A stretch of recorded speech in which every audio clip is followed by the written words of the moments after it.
Thành lão đầu và thành lão thái vì đám cưới của Ngưu A mà đặc biệt gọi nhị phòng và tam phòng đến để đào mỏ. Kết quả là họ buông xuôi không thèm làm nữa. Thành Đào Hoa lại bị tổn thương lần nữa, dẫn theo hai đứa nhỏ đến cửa cầu cứu. Gia đình Trình Vượng Thúc bị đại phòng gọi dậy giữa đêm, nói là có chuyện bàn bạc xem cha mẹ anh lại giở trò gì nữa. Sau khi chia ba nhà sao mà lắm chuyện thế, mặc kệ họ nói cái gì, chúng ta cứ coi như không nghe thấy, đừng hòng chiếm được chút hơi nào của nhà này. Đúng là đáng ghét. Đại phòng và nhị phòng đã đến đông đủ. Bên cạnh Thành Ngưu A lại ngồi cạnh Hào Hồng. Lão Tam đến rồi. Mau ngồi đi. Hôm nay gọi mọi người đến đây là để thông báo thanh niên tri thức Hào Hồng và Ngưu A sắp kết hôn. Các anh làm chú thì có tiền góp tiền, có sức góp sức. Đây là thằng cháu trai đầu tiên kết hôn đấy. Cha mẹ, nhị phòng chúng con thật sự không có tiền. Tam đệ và tam đệ muội đều có công việc ổn định, nên để họ bỏ tiền mới đúng. Nhị tẩu, nhà em có tiền thì đáng phải bỏ ra nhiều sao? Thế nhà chị được chia nhiều lương thực, có phải cũng nên góp thêm lương thực không? Dựa vào cái gì mà nhà tôi phải góp lương thực? Có phải con trai tôi kết hôn đâu. Đồ đàn bà ngốc.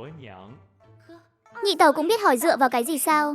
Vậy tiền nhà em là từ trên trời rơi xuống chắc. Đại phòng im hơi lặng tiếng. Ai bỏ tiền ra thì họ cũng đều vui lòng. Dù sao cũng là anh em ruột thịt, người một nhà thì nên giúp đỡ nhau, phải không các em trai? Lão nhị, lão tam, nhà anh cả khó khăn, các chú cứ coi như cho tôi mượn, sau này sẽ trả.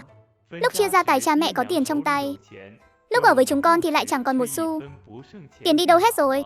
Giấy tờ chia nhà đã viết rõ ràng rồi. Phụng dưỡng cha mẹ chứ không nói là nuôi cả nhà anh cả.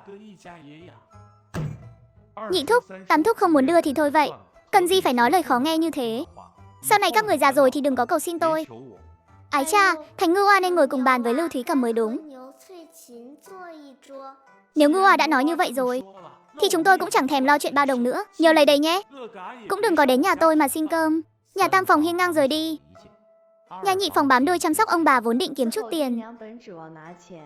Kết quả là họ vừa quay đi thì ông bà cũng về luôn. Nhà đại phòng căn bản chẳng coi ông bà ra gì đâu.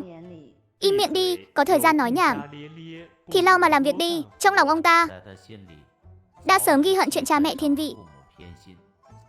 Nhà tam phòng vừa về đến nhà, lại thấy Thành Đào Hoa đang ngồi bệt trước cửa, quần áo thì xộc xệch, tay ôm hai đứa con gái nhỏ mặt mày bầm tím. Anh ba, chị ba, hai người không có nhà. Hắn lại tác động vật lý với mẹ con cô à?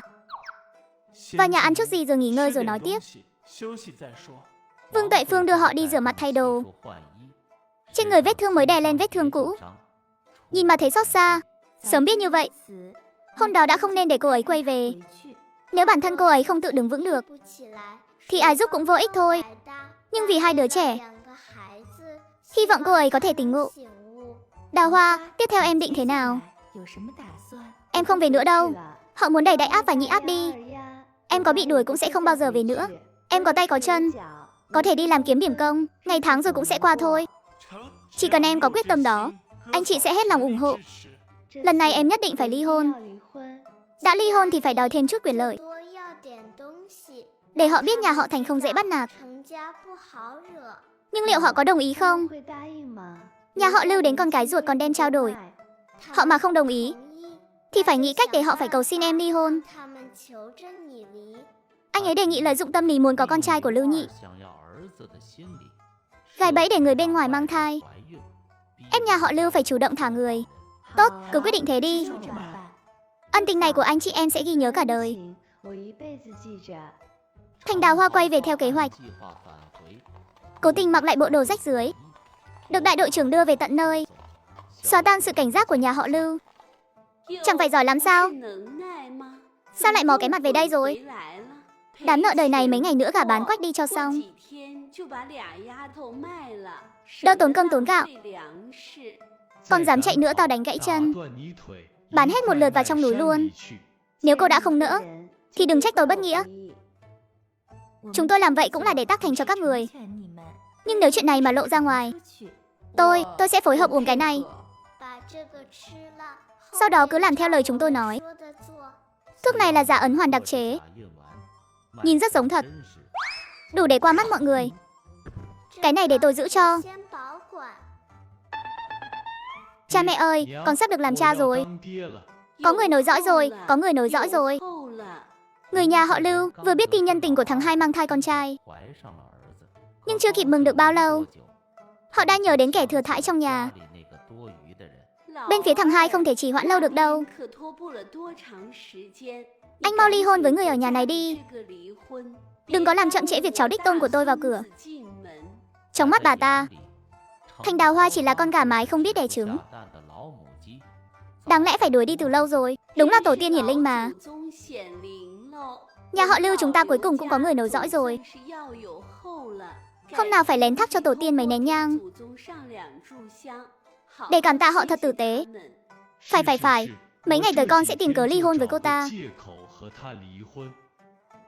Tối đó, Lưu Nhị kẻ vốn chẳng mấy khi vào phòng vợ con đã bất ngờ đẩy cửa bước vào. Không phải để đoàn tụ, mà là để đuổi người đi. Anh đến đây làm gì? Cô ấy đã sớm đoán được kế hoạch của anh ba chị ba đã thành công. Lưu Nhị mò đến chắc chắn chẳng có chuyện gì tốt.